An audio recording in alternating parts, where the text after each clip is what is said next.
Hello everyone, this is Supriya Sharma welcoming you again on the Sleepy Stories next video episode on The Alchemist. The boy was surprised and then irritated.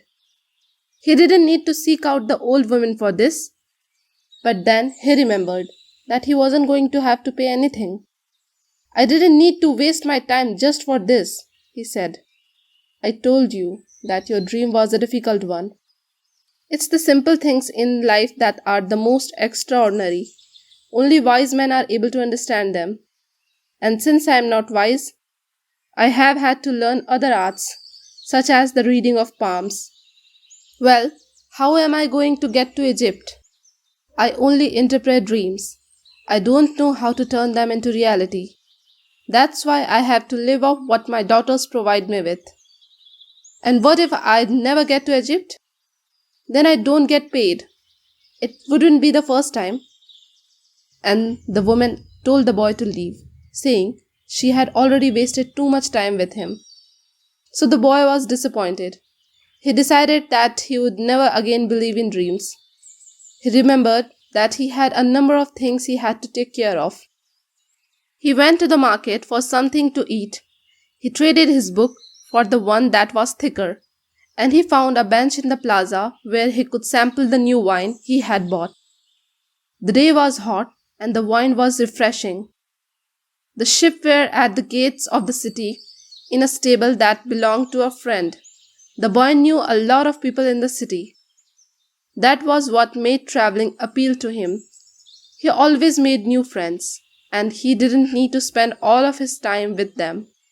When someone sees the same people every day, as had happened with him at the seminar, they wind up becoming a part of that person's life, and then they want the person to change. If someone isn't what others want them to be, the others become angry. Everyone seems to have a clear idea of how other people should lead their lives, but none about his or her own. He decided to wait until the sun had sunk a bit lower in the sky before following his flock back through the fields. 3 days from now, he would be with the merchant's daughter. He started to read the book he had bought. On the very first page, it described a burial ceremony, and the names of the people involved were very difficult to pronounce.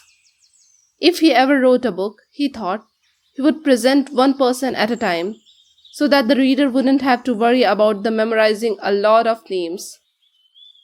When he was finally able to concentrate on what he was reading, he liked the book better. The burial was on a snowy day, and he welcomed the feeling of being cold. As he read on, an old man sat down at his side and tried to strike up a conversation. "What are they doing?"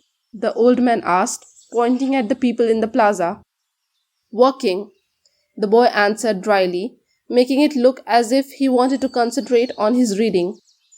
Actually, he was thinking about shearing his sheep in front of the merchant's daughter, so that she could see that he was someone who was capable of doing difficult things. He had already imagined the scene many times. Every time the girl became fascinated when he explained that the sheep had to be sheared from back to front. He also tried to remember some good stories to relate as he sheared the sheep. Most of them he had read in books, but he would tell them as if they were from his personal experience. She would never know the difference because she didn't know how to read. Meanwhile, the old man persisted in his attempt to strike up a conversation.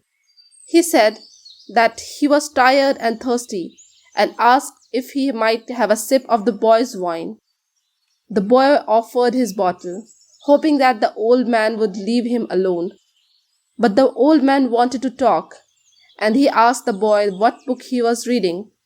The boy was tempted to be rude and moved to another bench, but his father had taught him to be respectful of the elderly.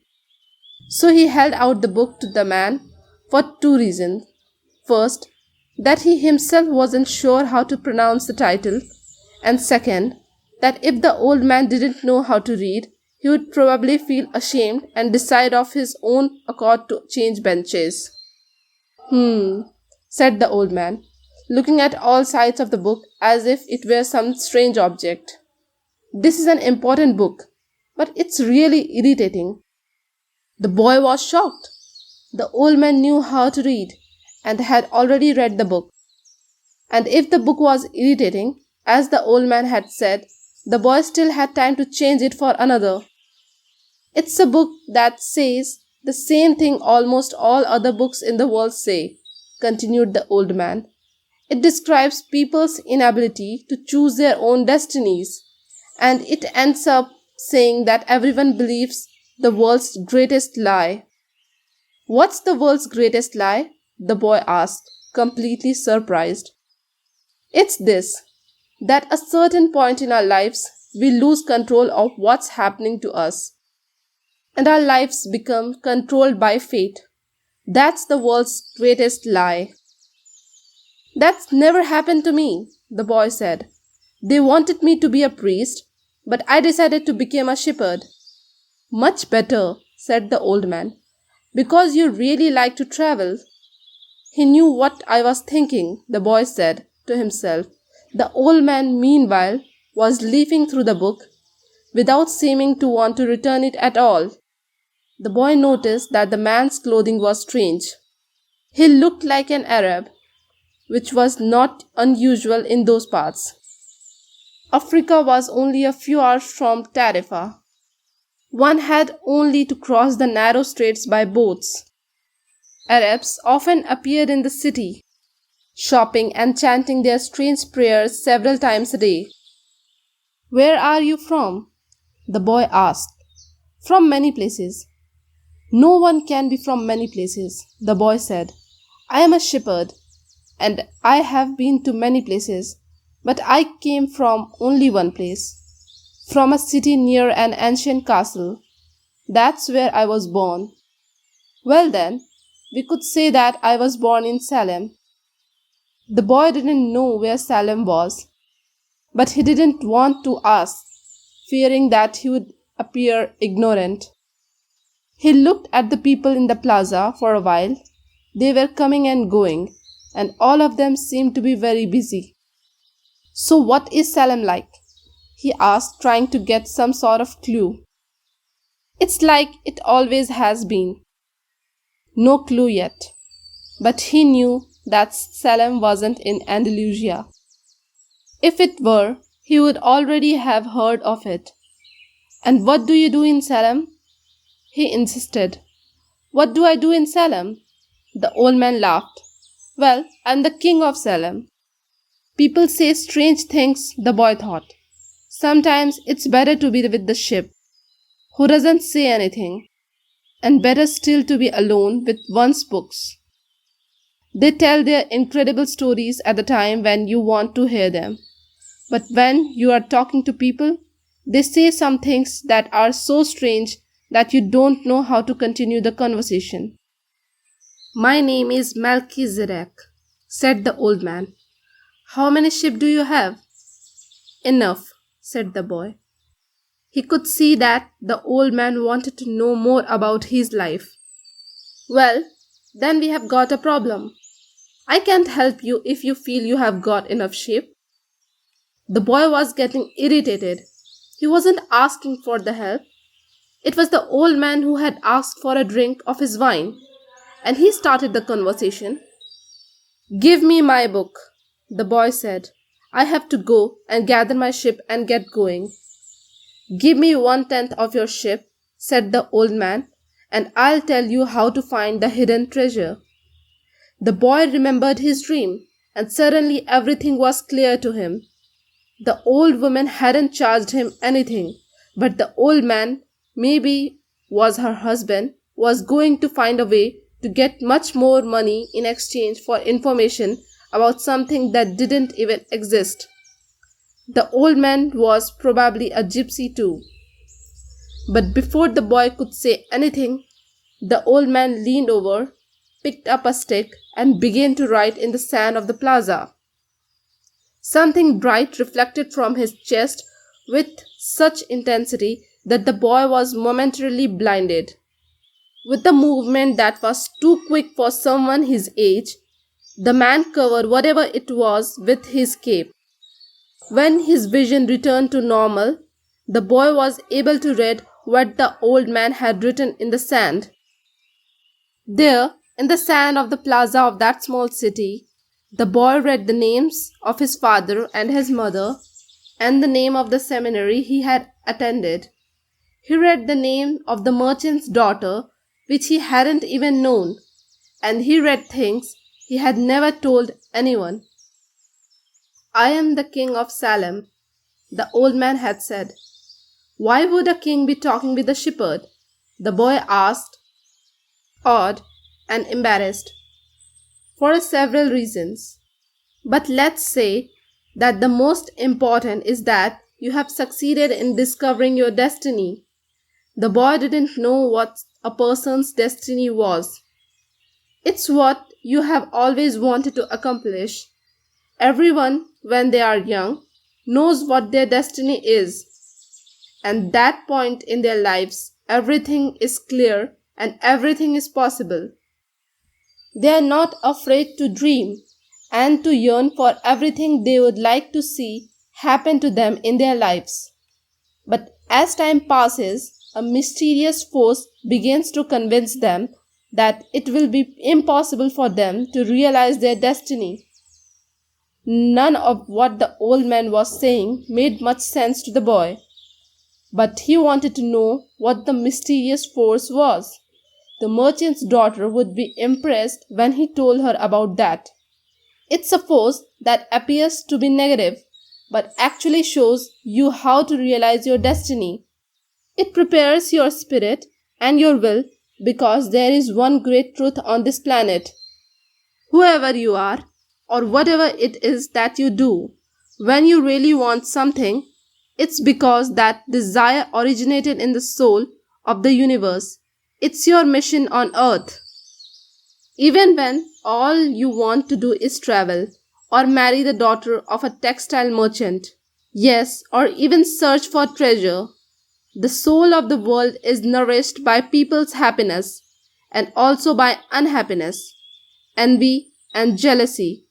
To realize one's destiny is a person's one really obligations. All things are one, and when you want something, all the universe conspires in helping you to achieve it.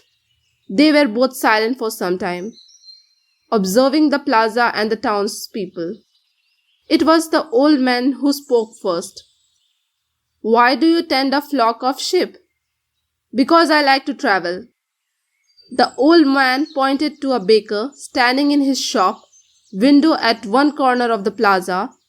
When he was a child, that man wanted to travel too. But he decided first to buy his bakery and put some money aside. When he's an old man, he's going to spend a month in Africa. He never realized that people are capable at any time in their lives of doing what they dream of. He should have decided to become a shepherd, the boy said. Well, he thought about that, the old man said. But bakers are more important people than shepherds. Bakers have homes, while shepherds sleep out in the open. Parents would rather see their children marry bakers than shepherds. The boy felt a pang in his heart, thinking about the merchant's daughter. There was surely a bakery in her town. The old man continued. In the long run, what people think about shepherds and bakers becomes more important for them than their own destinies. The old man lived through the book and fell to reading a page he came to. The boy waited and then interrupted the old man just as he himself had been interrupted. Why are you telling me all this?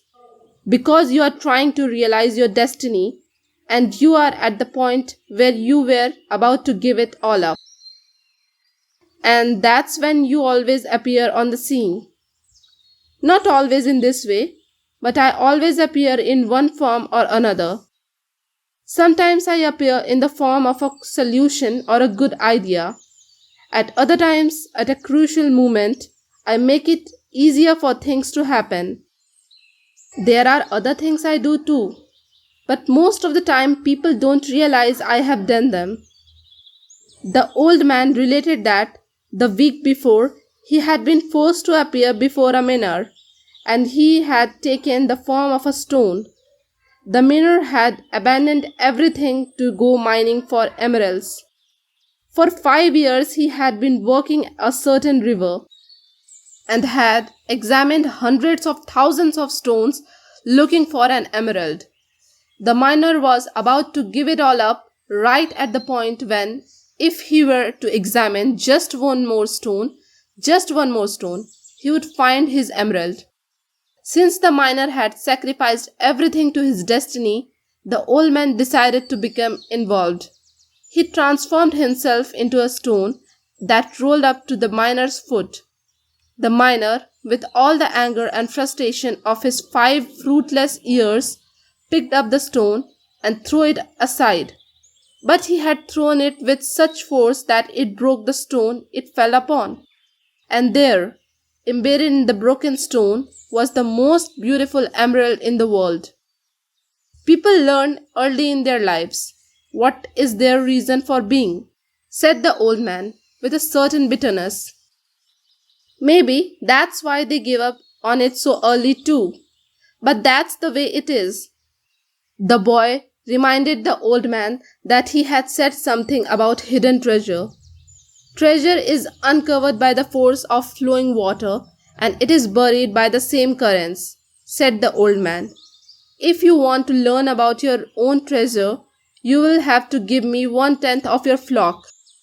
What about 1/10 of my treasure? The old man looked disappointed. If you start out by promising what you don't even have yet, you will lose your desire to work toward getting it. The boy told him that he had already promised to give 1/10 of his treasure to the gypsy. Gypsies are expert at getting people to do that, sighed the old man. In any case, it's good that you have learned that everything in life has its price. This is what the warriors of the light tried to teach. The old man returned the book to the boy. Tomorrow, at this same time, bring me 1/10 of your flock, and I'll tell you how to find the hidden treasure. Good afternoon. And he vanished around the corner of the plaza. That's all for today. Hope you enjoyed the podcast. Join us to continue the story next. To watch more content like these, subscribe to the channel Sleepy Stories. Thank you.